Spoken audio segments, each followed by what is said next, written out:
The schizotypal personality disorder, as defined by the American Psychiatric Association and delineated in the Diagnostic and Statistic Manual, defines schizotypal personality disorder as a pervasive pattern of social and interpersonal deficits marked by acute discomfort with and reduced capacity for close relationships, as well as by cognitive or perceptual distortions and eccentricities of behavior, beginning by early adulthood and presented in a variety of contexts. The various contexts that the schizotypal personality disorder displays itself in starts usually with various ideas of reference. Ideas of reference may include believing that your internal dialogue is actually God speaking to you or a spirit guide speaking to you.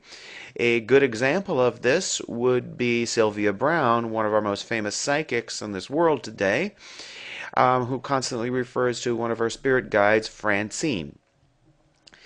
There is also a very marked distinction of the schizotypal personality disorder, which includes odd beliefs or magical thinkings that influence behavior that are very inconsistent with culture or subculture norms.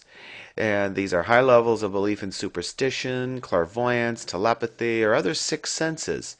In children and adolescents, this starts to manifest itself in preoccupations with fantasies or actual true bizarre fantasies on various different levels. There is also a very strong tendency towards unusual perceptual experiences, including bodily illusions, where one may experience a moment of what you might call uh, a perceptual distortion in a brief moment and consider that, oh, that is that they've slipped out of their body. A very good example of this is the process of dissociation, which all human beings experience on one level or another, and they may consider that to be actually the spirit leaving the body at that moment, or astral projection. They also are very characterized by odd thinking and speech. They are very vague, circumstantial, metaphorical, over-elaborate, or stereotypical. This may come across as very simplified speech of talking about how women, even though women are designed biologically to bear children, that because of their certain innate capacity to bear children, that there are things that are associated with this, such as women are more competitive than men, and or that women's are nurturers and men are not nurturers. Although this is a little more vague and a little less clearly defined in this circumstance, it gives you an idea that oftentimes that their thought patterns are more analogous or magical and less concrete and realistic based upon societal norms. Another big thing about the schizotypal personality disorder is that there is a high level of suspiciousness or paranoid ideation. Anxiety and fear seems to be a very strong component to those with schizotypal personality disorder, and they oftentimes find themselves extremely uncomfortable, may feel like people are watching them or looking at them when maybe a passerby just might be noticing them for a brief moment, think that they look like somebody, but it doesn't really have anything to do with the individual themselves. Another aspect that appears quite often is inappropriate or constricted affects. Basically, what this is referring to is that their mood states and emotions are not congruent both with what's going on inside their heads and also what they're reflecting. And all of a sudden, they may laugh all of a sudden at something that really is not funny and amusing, or they may start crying in a moment when it's not appropriate. Another aspect is that their behavior appearance is odd, eccentric, or peculiar. Although not everybody that dresses or looks or acts differently is necessarily going to be or have schizotypal personality disorder, because various religions and cultures have different norms, but to another culture they may seem truly odd, eccentric, or peculiar. For example, the Hindu way of dress is not something that most Americans would consider normal. And when we see it over here, we may not truly understand it, and it is odd and in some ways very peculiar. But to that culture, it is very norm. However, if we were to see an American individual dressing like this and walking down the street, that would be an example of behavior and appearance that is odd, eccentric, and peculiar. One thing that is very typical of those with the schizotypal personality disorder is a lack of close friends or confidants other than first-degree relatives. Oftentimes, those with the schizotypal personality disorder have no friends outside of their family and may even have very strained familial relationships, and their friends may be those that also have the schizotypal personality disorder, but they can't seem to relate to them that well because they don't understand normal social cues, and therefore they're very limited in social contacts. Even their work life is very strained.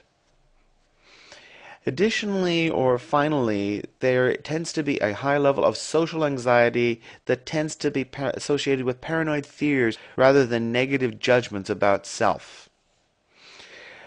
And basically what's happening here is that people are not being able to relate to social environments on a very positive level because they feel that because their fear tends to get in the way of how they're going to react and how they're going to react because people have reacted negatively about themselves, and they tend to sometimes judge themselves a little more harshly than normal. Good example of this would be going to a party and saying a lot of inappropriate things and not realizing that you've done so. And as a result, it's like, but you've done so because you're very afraid. And therefore, after that party, you decide, well, I'm not going to go to parties anymore. They're just too uncomfortable for me. And so you stop doing it because you didn't learn from that experience. There are several examples within the world of the schizotypal personality disorder, and one of them is very clearly those of psychics and those involved with New Age thought. However, there is also an aspect of this that I consider to be the false schizotypal personality disorder that is pervasive amongst those who have been conditioned, programmed, brainwashed in various different spiritual cult sects, and that their core personality has been overlaid with a schizotypal personality, basically a false personality that has been implanted in their minds through hypnotic suggestions over a period of time. These hypnotic suggestions might have come via the means of direct hypnosis, meditation, chanting, you name it, where you're starting to take on the actual personality deficits of the teacher, perhaps, or the New Age teacher that you've been exposed to. I also consider that many of those individuals who are New Age gurus to actually be very prime examples of individuals with the schizotypal personality disorder, in addition to perhaps having the narcissistic personality disorder. However, not real clear on that. And my personal belief about the schizotypal personality disorder is that it is actually developed from being around people who are mentally ill, specifically those with either true schizophrenia or are romantic quite often and had bipolar 1.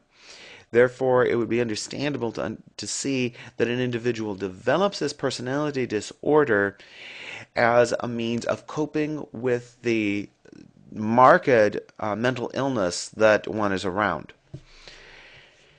Once again, the schizotypal personality disorder is very, very strong within the New Age culture and offsets or offshoots. And many of the New Age gurus, psychics, and others tend to exhibit a high level of these traits of the schizotypal personality disorder.